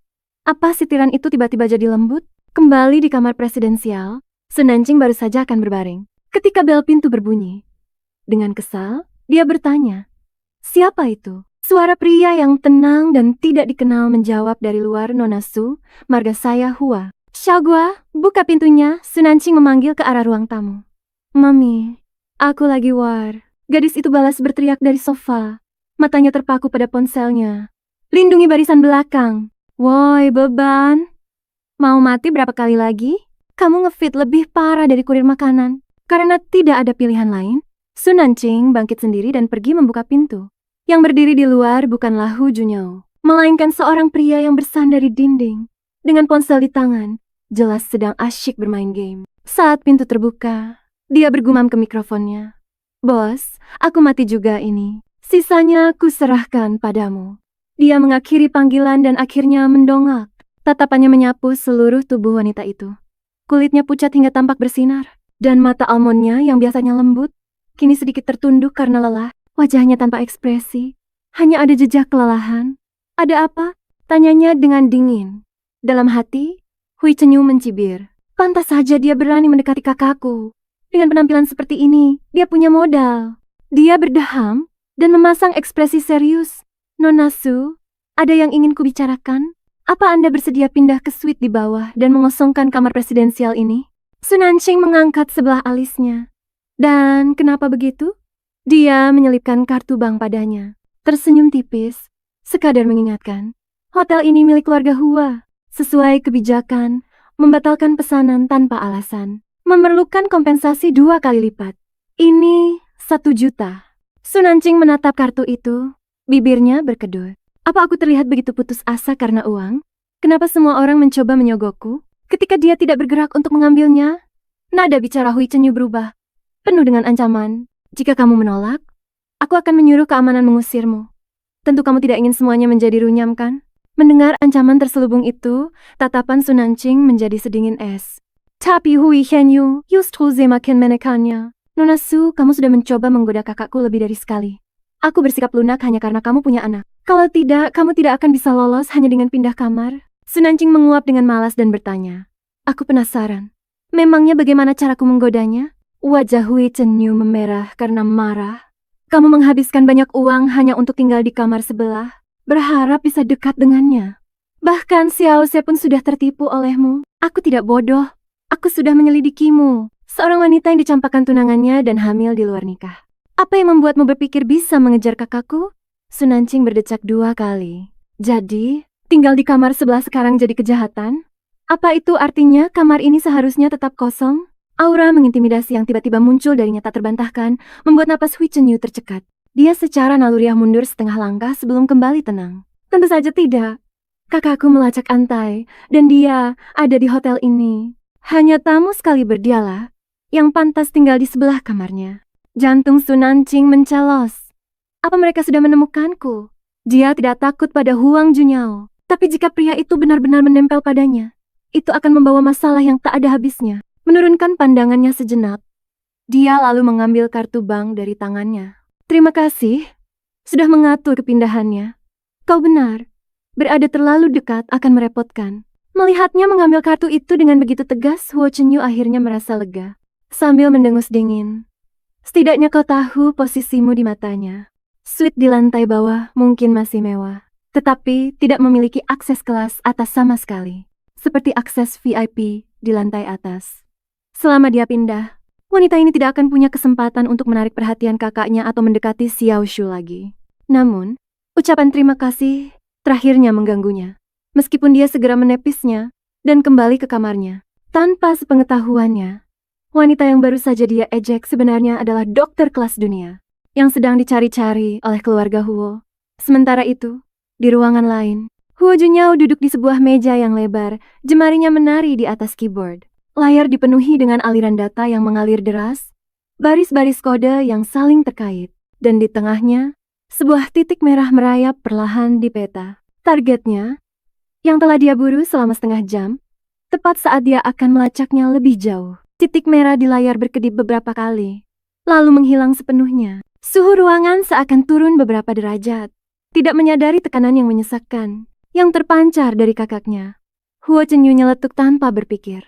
Kak, sepertinya kau kehilangan jejaknya. Huo Junyao melepas kacamatanya. Nadanya terdengar dingin. Aku tidak buta. Huo Chenyu langsung menciutkan lehernya dan menutup mulutnya. Setelah jeda sesaat, wajahnya menjadi cerah dan dia mencondongkan tubuhnya. Seperti anak kecil yang menawarkan harta karun. Oh ya, aku baru saja melakukan sesuatu yang hebat.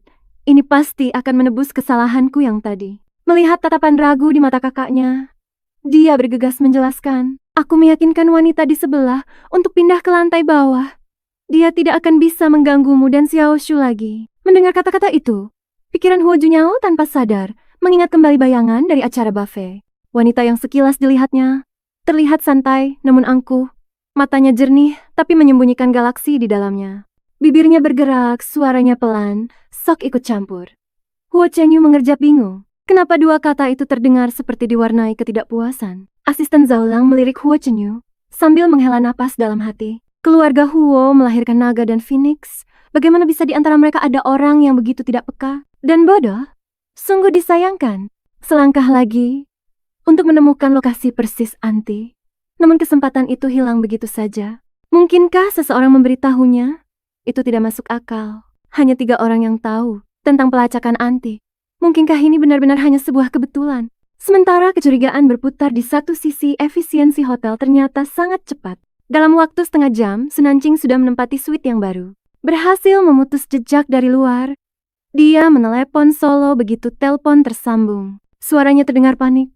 Maafkan aku, maafkan aku. Entah bagaimana mereka menemukan peretas kelas atas. Mereka meretas sistemku dan mendapatkan informasimu. Tapi untuk saat ini, yang mereka tahu hanyalah kamu berada di hotel pertama, lokasi persismu masih aman. Sunancing menjawab dengan singkat, memerintahkan dengan datar, lain kali lebih berhati-hatilah. Setelah menutup telepon, dia melempar ponselnya ke samping.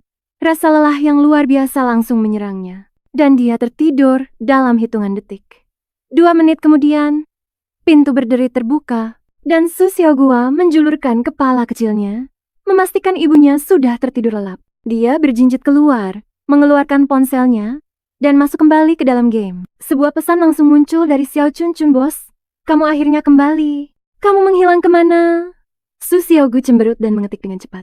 Si bodoh di sebelah memaksa kami pindah kamar. Siapa yang berani mengganggu bosku? Kukutuk dia sampai tersedak saat minum air. Xiao Qingqing mengamuk, lalu mengabaikannya. Lagi pula, bertetangga di hotel bukanlah hal yang aneh. Tidak apa-apa, bos. Bukankah kamu bilang kemarin kembali ke Wuqing?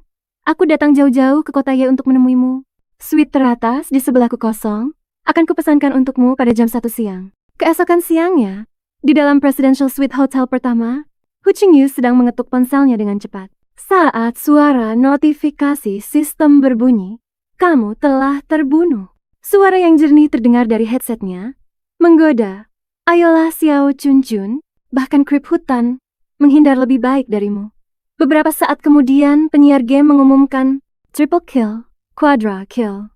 Malu sekaligus senang, Hu Qingyu bersorak, bos. Kamu hebat sekali. Terima kasih sudah membalaskan dendamku. Ngomong-ngomong, bos, kamu tidak pernah bilang menginap di mana?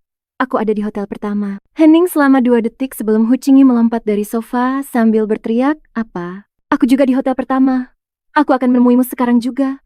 Tapi jangan di siang hari. Suara di seberang telepon menyala dengan lancar. Kalau kamu membangunkan mamiku, aku tidak mau main denganmu lagi. Panggil Cincin, tunggu, jangan. Permintaan mendesaknya itu terputus saat panggilan berakhir. Saking senangnya, dia tersandung dan jatuh telungkup di atas karpet. Dia meratap pada layar yang gelap itu. Bos, setidaknya beritahu aku di kamar mana kamu berada. Sementara itu, di suite presidensial lain, di lantai bawah, Su Xiaogua mengintipkan kepala kecilnya dari balik pintu. Suaranya yang manis terdengar. Mami, Mami sudah bangun. Sunancing menguap, suaranya masih terdengar malas karena baru bangun tidur. Pagi, sayang. Ini bukan pagi, Mami. Ini sudah jam 1 siang. Su Xiaoguang berlari mendekat dan mendaratkan ciuman keras di pipinya. Aku juga sayang sekali sama Mami hari ini. Dan Mami juga sayang kamu, balas Su Nancing sambil terkekeh. Lalu dia bertanya, kamu sudah makan siang? Sudah, Mami. Apa Mami lapar? Aku akan minta Bibi Li untuk membuatkan Mami sesuatu. Terima kasih sayang, tapi tidak perlu. Aku sudah pesan makanan dari luar. Begitu dia selesai bicara, ponselnya berbunyi dengan notifikasi yang tajam. Dia mengacak-acak rambut putrinya. Pergi main sebentar ya. Tapi jangan menatap ponselmu terus-menerus. Itu tidak baik untuk matamu. Su Xiaogua menjulurkan lidahnya, membuat wajah konyol. Siap, Mami. Dengan itu, dia melompat-lompat kembali ke kamarnya, membuka kunci ponselnya. Su Nancing menemukan pesan asing yang masuk. Nona, maafkan kelancangan saya. Saya mendapatkan nomor Anda dari bar lobby. Saya ingin mengundang Anda untuk minum di lantai bawah pukul 8 malam ini. Alisnya sedikit berkerut. Dengan sekali usap, pesan itu lenyap ke tempat sampah. Sementara itu di bar lantai bawah, Guo Anshun menatap konfirmasi pesan berhasil terkirim. Matanya menjelajahi dekorasi romantis yang telah disiapkan dengan cermat. Dia tidak tahu bagaimana dia menyinggung wanita itu terakhir kali, tapi malam ini, dia yakin si cantik itu akan jatuh hati padanya. Dia menggerakkan dagunya ke arah seorang pelayan di dekatnya. Sudah hafal semuanya? Sudah, Tuan Mudagu. Gu Anshun menyeringai pada dirinya sendiri. Sudah merencanakan akan mengundang lebih banyak orang, agar semua bisa menyaksikan pengakuan cinta akbar Tuan Mudagu di pintu masuk hotel. Su Anying berdiri dengan ekspresi rumit, pandangannya terpaku ke arah bar. Beberapa hari terakhir ini, setiap kali dia menelepon Guo Anshun, pria itu selalu mengabaikannya. Pria itu malah selalu bertanya tentang Mingya Pharmaceuticals. Intuisi seorang wanita berteriak bahwa ada sesuatu yang tidak beres. Karena itu, dia membuntutinya sampai ke sini, bertanya-tanya mengapa Anshun datang ke tempat ini. Tiba-tiba, sebuah notifikasi WeChat muncul di ponselnya. Pesan itu dari Guo Anshun. Malam ini, jam 8 malam, di bar lobby First Hotel. Sebuah kejutan misterius datanglah untuk mendukungku. Jantungnya berdebar kencang, dan dia baru saja akan membalas. Ketika suara seorang pelayan terdengar dari bar, tenang saja, Tuan Muda Guo. Semuanya sudah diatur. Tawa kecil Guo Anshun menyusul. Bagus, kau akan mendapatkan imbalan yang besar. Dia melirik lagi pesan yang terkirim itu, tanpa menyadari tulisan di layar. Pesan itu ternyata dikirim sebagai pesan siaran. Setelah pria itu pergi, beberapa pelayan berbisik di antara mereka. Benar-benar persiapan yang luar biasa. Dia pasti berencana untuk melamar tunangannya.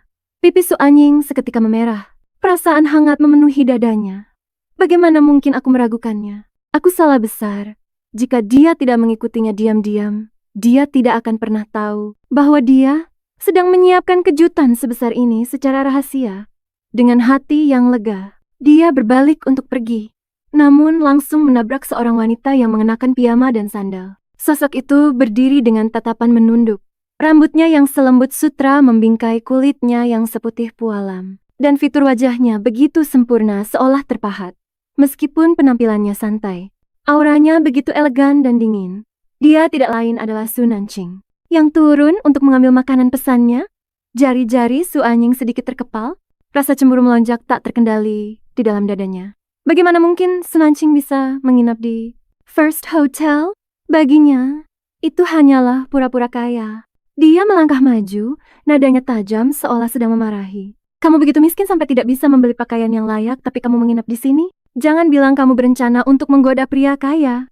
Pada saat itu, Su Nancing sedang memegang makanan di satu tangan dan ponsel di tangan lainnya. Dengan tenang, menghapus pesan-pesan mengganggu dari Guo Anshun ke folder sampah. Dia bahkan tidak melirik Su Anying. Diabaikan membuat Su Anying naik pitam. Dia menunjuk ke arahnya dan mencibir.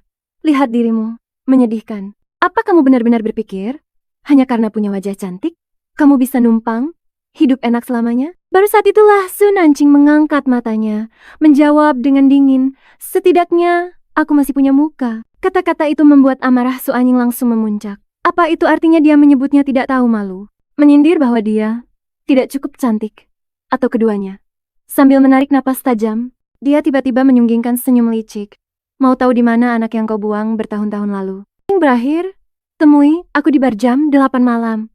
Baginya, apa pedulinya kecantikan Sunancing? Dia tetap wanita yang telah dicampakkan oleh Guo Anshun. Malam ini, dia akan membuat Sunancing melihat pria itu melamarnya di depan semua orang. Setelah mengatakan itu, Su Anying berbalik dan pergi. Memandangi punggungnya yang menjauh, mata almond Sunancing menjadi gelap. Pukul 8. Baru itu lagi. Sang detektif belum menemukan apapun tentang anak yang hilang itu. Dia tidak bisa mengabaikan petunjuk sekecil apapun. Baiklah. Dia akan melihat apa yang telah disiapkan oleh adik tersayangnya dan mantan tunangannya untuknya. Bar hotel itu sudah ramai dengan suara bising dan obrolan. Su Anying yang mengenakan gaun merah mencolok masuk dikelilingi oleh lingkaran sahabatnya.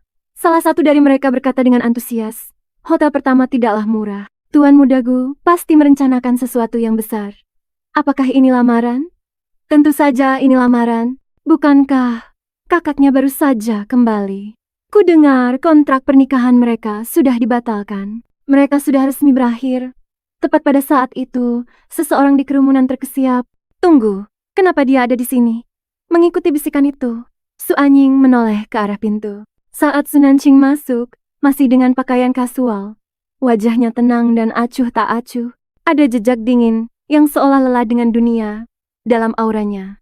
Namun, kecantikannya yang luar biasa langsung mencuri perhatian begitu dia melangkah masuk. Tepat pada saat itu, seorang pelayan berbisik dengan mendesak, dan seseorang bergegas ke belakang panggung. "Beritahu Tuan Mudagu dia ada di sini." Waktunya bersiap-siap, musik yang menghentak membuat pelipis Sunancing berdenyut. Dadanya terasa sesak oleh amarah yang tertahan. Tatapan dinginnya menyapu kerumunan. Tatapannya terkunci pada Su Anying, dan dia berjalan ke arahnya. Bahkan sebelum dia sempat mendekat, suara manis Su Anying yang dibuat-buat terdengar. "Kakak, apa yang kau lakukan di sini? Ansun tidak mau menemuimu." Teman-temannya langsung menyahut, "Sunancing, kau tahu Tuan Mudagu akan melamar, jadi kau datang untuk mengacaukannya kan? Kaulah yang berbuat macam-macam, hamil di luar nikah, dan memaksanya meninggalkanmu. Dan sekarang kau masih berani mengganggunya." Sunancing yang tak tahu malu mengabaikan ejekan mereka, matanya menatap dingin ke arah Su Anying. "Di mana anak itu?" Su Anying mencondongkan tubuhnya. Senyum mengejek tersungging di bibirnya. Suaranya direndahkan, agar hanya mereka berdua yang bisa mendengar, duduk dan nikmati pertunjukan malam ini. "Saat kamu sudah melihatku dan Anshuan bersama dan memberikan restumu, baru aku akan memberitahumu." Sunancing mencibir dalam hati. Jadi begitu. Ini semua hanya taktik untuk mempermalukanku di acara lamaran. Sebuah pertunjukan badut. Sebaiknya aku nikmati saja tontonannya. Dia dengan santai menarik kursi, duduk dan berkata dengan malas, "Silakan, mulailah pertunjukanmu." Melihatnya begitu tenang, membuat Su Anying menggeretakkan giginya. Sial. Di saat seperti ini, dia masih bisa tetap tenang? Apa dia sedang mengejekku? Saudari-saudari palsu di dekatnya berbisik di antara mereka, apa Sunancing selalu sesombong ini? Memangnya kenapa? Malam ini adalah lamaran akbar Tuan Mudagu untuk Anying. Dia di sini hanya karena dia sakit hati dan cemburu. Melihat Sunancing, Su Anying melihat itu. Berpura-puralah tidak peduli sesukamu. Pada akhirnya, kamu akan tetap hancur di bawah kakiku. Dia tidak bisa menahan diri untuk tidak memprovokasi. Katakan padaku, Sunancing, jika kamu tidak gemuk, jika kamu selalu secantik ini, apa menurutmu An? Suan akan membatalkan pertunangan? Sunancing mengangkat matanya. Nadanya datar. "Dan apa sebenarnya yang ingin kamu katakan?" "Dulu, berat badannya adalah akibat dari suntikan hormon yang salah. Obat itu sangat agresif, sehingga tidak peduli seberapa keras dia mencoba, berat badannya tidak akan turun. Tubuhnya harus pulih perlahan dengan sendirinya." Su Anying mencibir, "Kita berdua adalah putri keluarga Su. Jadi kenapa kamu yang bisa menggayat keluargaku? Jika kamu tetap menjadi sapi gemuk, Anshuan tidak akan pernah menginginkanmu. Lihat, pada akhirnya, dia memilihku." Dia menatap Sunancing dengan provokatif dari atas ke bawah. "Jadi sekarang kamu kurus? Terus kenapa? Sudah terlambat. Sayang sekali wajah cantikmu. Kalau bukan karena beban kecil yang kamu bawa-bawa itu, mungkin kamu bisa menemukan pria lain. Tapi sekarang..." "Cii!" Sunancing membeku. Sebuah kesadaran muncul dari kata-kata Su Anying. Suntikan hormon itu, dulu, pasti ada hubungannya dengan ibu Su Anying. Semua demi sebuah kontrak pernikahan. Mereka cukup kejam untuk meracuni seorang anak berusia 5 tahun. Sungguh jahat di luar nalar. Tepat saat dia hendak berbicara, seluruh bar tiba-tiba menjadi gelap. Sebuah lampu sorot menyala, menerangi panggung tempat Gu Anshun muncul. Kerumunan langsung meledak, bersorak dan berteriak, "Tuan Muda Gu! Tuan Muda Gu!" Dengan senyum menawan, Gu Anshun mengangkat tangan, memberi isyarat untuk diam. Lalu dia mengangkat sebuah selo dan mulai bermain. Nada-nada yang kaya dan elegan menggema di seluruh bar. Mata Su Anying berbinar-binar karena tergila-gila. Anshuan tampan sekali. Sementara itu, Su Nanqing hanya merasakan rasa jijik bergejolak di dadanya. Terutama ketika dia dengan sengaja mengedipkan mata ke arahnya. Dia secara naluriah melangkah mundur, tidak merasakan apa-apa selain aura sial yang terpancar darinya. Saat pertunjukan berakhir, Gu Anshun meletakkan selo itu dan mengambil mikrofon.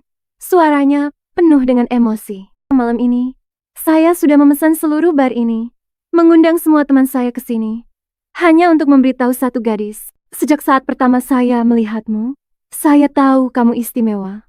Lalu dengan lambaian tangannya, balon-balon yang sudah disiapkan meletus, menghujani bar dengan kelopak bunga yang berjatuhan. Seluruh tempat itu berubah menjadi sangat romantis, membuat Su Anying hampir meneteskan air mata. Dia melirik Su Nanqing dengan penuh kemenangan.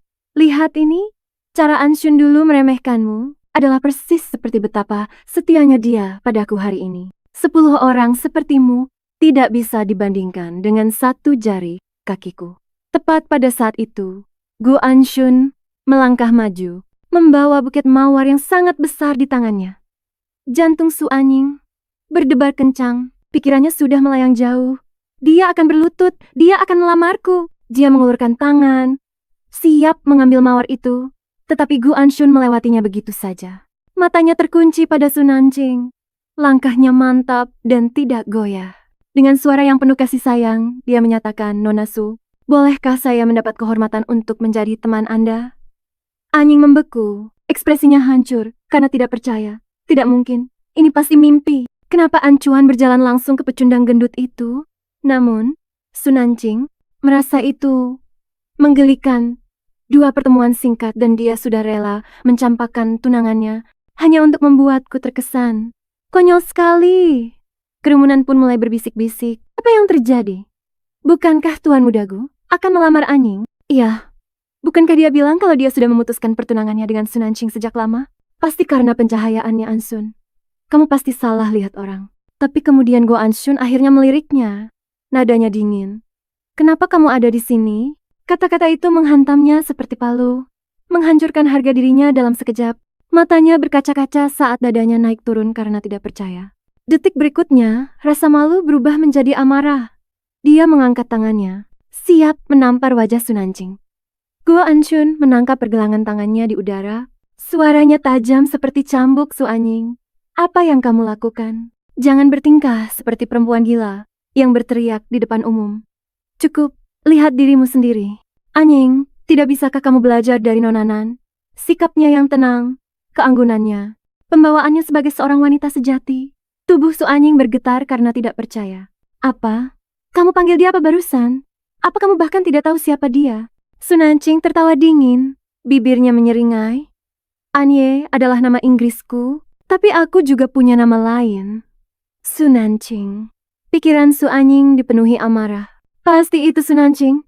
Dia menyembunyikan identitasnya hanya untuk menggoda Anshun. Wanita sialan itu menghancurkan pesta lamaranku. Suaranya meninggi menjadi jeritan. Anshun, dia menipumu. Dia menipu kita semua. Dia melakukan ini dengan sengaja, untuk mempermalukan kita, untuk menertawakan kita. Berbalik, dia meneriakkan perintah pada orang-orang di belakangnya. Tunggu apa lagi? Tangkap dia. Hajar pembuat onar ini sampai babak belur. Matanya menyala karena kegilaan. Su Nanqing, aku bersumpah kamu tidak akan keluar dari sini hidup-hidup hari ini. Su Nanqing bangkit berdiri dengan tenang dan tepat, memutar pergelangan tangannya saat tatapannya menajam. Karena begitu banyak sukarelawan yang antre untuk mati, ini pemanasan yang sempurna. Tepat pada saat itu, Huang Junyao melangkah masuk ke lobi megah hotel pertama. Perhatiannya tertuju pada keributan yang bising. Alisnya berkerut saat dia berbalik ke arah kejadian itu. Dia melihat Su Nanqing dikelilingi oleh 3 orang pria yang mendekatinya. Sebelum perkelahian terjadi, Zolang, yang berdiri di belakang Huang Junyao, membentak dengan dingin. Hotel pertama melarang perkelahian di dalam sini. Preman berambut pirang itu mencibir, menilainya dengan tatapan meremehkan. Siapa sih orang ini berlagak sok hebat? Namun bagi Su Nanqing, kemunculan tiba-tiba Huang Junyao hanya berarti satu hal, gangguan. Malahan, itu hanya menghalangi pertarungannya. Para preman itu membeku saat mereka menyadari siapa yang telah tiba. Huang Junyao, pemilik hotel pertama. Pria itu berdiri di puncak piramida. Menghancurkan mereka tidak akan lebih sulit daripada menginjak semut. Wajah Jolang menjadi sedingin es saat suaranya terdengar tajam seperti cambukan. Berkelahi di hotel pertama? Apa kalian semua ingin mati? Pergi! Ketakutan, para pria itu langsung kabur, berhamburan ke pintu keluar tanpa berani menoleh ke belakang, tepat saat Su Anying mencoba menyelinap pergi bersama mereka. Su Nanqing mencengkeram lengannya. Suaranya sedingin es. Sudah mau pergi? Sepertinya ada sesuatu yang belum kamu katakan. Kepanikan terlihat jelas di wajah Su Anying. Sebelum dia membalas, berpura-pura tenang. Apa kamu tidak dengar Huazong menyuruh semua orang pergi? Berhenti bertingkah gila dan lepaskan. Su Nanqing melonggarkan cengkeramannya. Itu baru dirimu. Anying menyeringai penuh kemenangan, melontarkan ejekan. Kukira kau sudah berubah. Tapi lihatlah dirimu. Masih pengecut yang sama. Terlalu takut untuk melawan. Detik berikutnya, kaki Su Nanqing melesat secepat kilat. Tendangannya menghantam tubuh Su Anying dan membuat terpental. Suara kaget terdengar di seluruh ruangan. Apa aku tidak salah lihat? Dia benar-benar membuat Su Anying terpental. Sialan. Itu kekuatan yang luar biasa. Dia tidak mati karena itu kan? Su Nanqing menjambak rambut Su Anying dan menariknya ke atas. Suaranya tajam seperti pisau. Jadi, sekarang kau ingat apa yang akan kau katakan padaku? Tak berdaya dan kalah telak. Su Anying menoleh ke arah Hu Junyao, berteriak, Huzong, dia menyerangku. Tapi, Huang Junyao bahkan tidak meliriknya sama sekali. Sebaliknya, dia berpikir dalam hati, kemampuannya tidak buruk sama sekali. Mungkin seharusnya aku tidak ikut campur tadi. Zhou Lang dengan cepat melangkah maju, meninggikan suaranya untuk menengahi. Nona Su, berkelahi dilarang keras di hotel pertama. Apa Anda mencoba tidak menghormati Huazong? Mendengar itu, ekspresi tidak senang melintas di wajah Hua Junyao. Namun, Su Nanqing tetap tenang. Nadanya datar, aku sendirian. Itu bukan perkelahian. Ekspresinya yang polos, hampir seperti patuh, membuat Zhou Lang benar-benar terdiam. Sialan, dia juga tidak salah. Sekelompok yang disebut-sebut sebagai saudari, yang datang bersama Su Anying mulai maju perlahan, jelas bermaksud untuk mendukungnya. Tatapan Su Nanqing terangkat, kata-katanya dingin dan tajam. Apa kalian berencana untuk mengeroyok? Ketakutan, ketiga wanita itu menjadi pucat, langsung menggelengkan kepala mereka dengan kencang. Dan tidak, sama sekali tidak. Saat itu, Su Nanqing hanya merasa jengkel. Aku hanya ingin tahu di mana anakku berada. Aku tidak tertarik berurusan dengan dua badut ini. Namun mereka terus menghalangi jalanku. Kemarahan yang menjijikkan terpancar di matanya. Dia menampar Su Anying dengan keras di wajahnya. Teruslah mengulur waktu. Dan akan kupukul kau sampai ibumu sendiri tidak akan mengenalimu. Air mata menggenang saat Su Anying akhirnya hancur. Dia memberitahu siapa yang menangani anak itu. Ayah. Dia terisak tak terkendali. Dia tidak pernah memberitahuku apa-apa. Aku bersumpah aku tidak tahu. Di bawah tatapan tajam Su Nanqing, dia gemetar dan berteriak putus asa. Aku benar-benar tidak tahu. Aku bersumpah, jika aku berbohong, semoga wajahku dipenuhi bekas luka. Wanita ini sudah terobsesi dengan penampilannya sejak kecil. Pikir Su Nanqing dengan dingin, bahwa jika dia berani bersumpah seperti itu, maka dia pasti benar-benar tidak tahu. Tanpa sepatah kata pun, dia berbalik badan, siap untuk pergi saat dia melewati Huang Junyao. Sebuah pikiran sekilas terlintas di benaknya. Aku tadi memang melayangkan pukulan. Mungkin aku harus mengatakan sesuatu untuk memperbaiki keadaan. Tatapan Huang Junyao sedikit menggelap, yakin bahwa wanita itu akan berbicara. Tetapi di detik berikutnya, Su Nanqing menahan kuap, lalu mengeluarkannya dengan terang-terangan. Ekspresi Huang Junyao membeku. Apa-apaan itu? Apakah itu kebosanan atau provokasi? Zhou Lang mengertakkan giginya, tidak bisa dipercaya. Wanita ini tidak hanya berkelahi di dalam hotel, tapi sekarang dia berani menguap tepat di depan Tuan Hua. Apakah dia secara terang-terangan menantangnya? Namun Sun Anqing menatap dengan ekspresi yang sangat tulus dan berkata dengan tenang, Tuan Hua, saya sungguh tidak bermaksud memprovokasi Anda. Zhou Lang berkedip, tercengang, saat Huang Junyao hanya menjawab dengan "oh" yang datar. Sun Anqing berpikir dalam hati, itu seharusnya sudah cukup menjelaskan. Lalu berbalik siap untuk pergi. Tapi di benak Huang Junyao, bayangannya masih melekat. Cara dia bertarung, tajam, tegas, dan liar. Namun sekarang karena tidak mendapatkan jawaban yang diinginkannya, dia terlihat hampir kehabisan tenaga. Itu tidak cocok untuknya. Mungkin aku harus turun tangan. Zhou Lang, yang masih bersemangat untuk menyenangkan, mencondongkan tubuh lebih dekat. Tuan Hua, untung Anda turun tangan. Jika tidak, dengan kemampuan Nona Su, anak-anak manja itu pasti sudah habis. Tambahnya dengan cepat, sambil merendahkan suaranya. Tapi dia bisa salah paham, mengira kau mencoba melindunginya. Dia sudah cukup nekat, menggunakan tuan muda untuk mendekatimu. Kalau dia sampai mendapatkan kesempatan, dia akan jadi lebih sulit untuk disingkirkan. Tatapan Hua Junyao mendingin, jawabannya singkat dan dingin, berisik.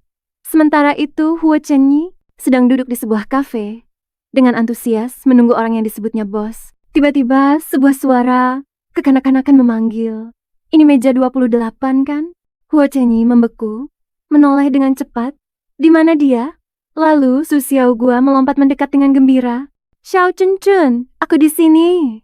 Jantung Hua Chenyi berdebar kencang. Itu dia tergagap karena kaget, bos. Kamu adalah si suara kesepian. Dewa game yang menggendongku. Di pertandingan, Su Xiaogua membusungkan dadanya dengan bangga dan mengangguk. Itu aku." Su Xiaogua melambai pada seorang pelayan. Suara lembutnya yang kekanak-kanakan terdengar renyah dan manis. "Tante, boleh aku minta segelas susu? Aku masih dalam masa pertumbuhan, jadi aku tidak bisa minum kopi. Terima kasih." Huo Chenyi duduk di sana tertegun, berteriak dalam hati, Ini benar-benar keponakan kecilku yang pendiam itu." Jadi semua sikap dingin dan menantang di depan kakak itu hanya pura-pura. Tapi sialan, Shosher adalah pewarisnya. Satu-satunya putra kakakku. Kalau kakak tahu aku diam-diam membawanya keluar untuk bermain game, kita berdua bakal mati. Dia melirik jam. Sudah pukul 8.30. Rasa panik menjalari dirinya. Sial. Kakak pasti sudah dalam perjalanan pulang. Dengan jantung berdebar kencang, dia buru-buru menggendong Su Xiaogua. Shosher, cepat naik ke atas dan kerjakan PR-mu sekarang juga. Kalau tidak, kakak akan membunuh kita berdua.